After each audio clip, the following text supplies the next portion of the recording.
Hey folks, how's it going? This is Iron Seagull here, and happy Throwback Thursday!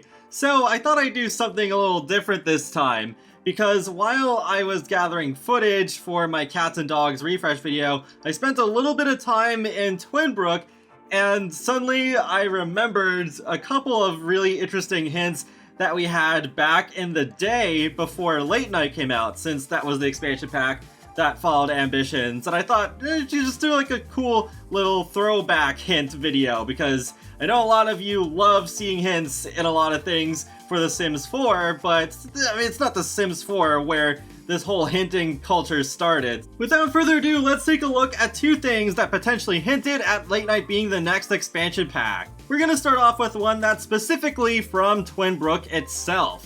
So, if you scroll over near to where the Pigeon household is, at the very edge of town, you might actually see some skyscrapers in the background. You may have to hit the tab key on your keyboard to activate the FreeCam mode, because that does increase the draw distance.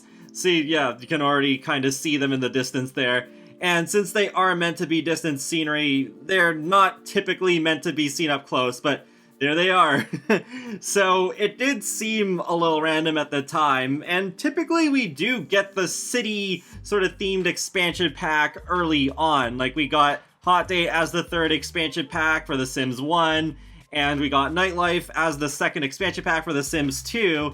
So that connecting to these placed skyscrapers at the edge of town is like, well, I guess we might end up getting the city-themed expansion pack next. The other hint is related to the trampoline, a new activity that came with Ambitions.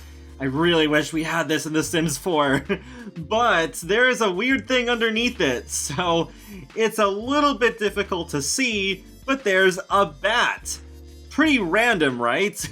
This one I feel like has to be a hint for vampires, since they did end up coming with Late Night as well. I faintly remember the Sim Gurus trying to deny that this is a hint, but, like, come on. Sure, like, with the city background in Twinbrook, maybe you could still chalk that as being like, okay, they just want to put a little bit in the background, doesn't necessarily have to mean that a city expansion was coming next, even though it did. But with this, it's like, okay, vampires! A vampire's hint with a trampoline is just so random. But there we go, a nice little throwback at potential hint to a previous Sims expansion pack during the Sims 3 era.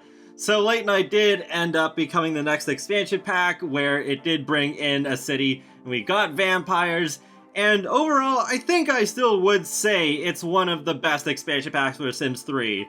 As much as the Sim Gurus love to deny that they're hinting at anything, I think they were way too on the nose with those hints in Ambitions. I think they were hinting at these not so sneakily. Sure, there are some times where it's like, okay, it can still be fairly general, it's not specific enough, it doesn't need to be a hint, but the way those hints were done, combined with the timing, where Late Night was literally the next expansion pack and not like a couple of years later, I think they ended up being hints, and I think they were pretty fun hints at that. So I hope you enjoyed this little look back at the year 2010, and feel free to let me know your thoughts in the comment section below. Were you playing The Sims during that time? Do you remember those hints from Ambitions? And how excited were you for Late Night? Because I remember I was super excited when that first trailer came out, and I was like, oh my gosh, yes, The Sims 3 is really taking off now. So with that, be sure to subscribe if you want to keep up with my latest gaming content, including life simulations and more. So I will talk to you all later, and have a great day. Thanks for watching!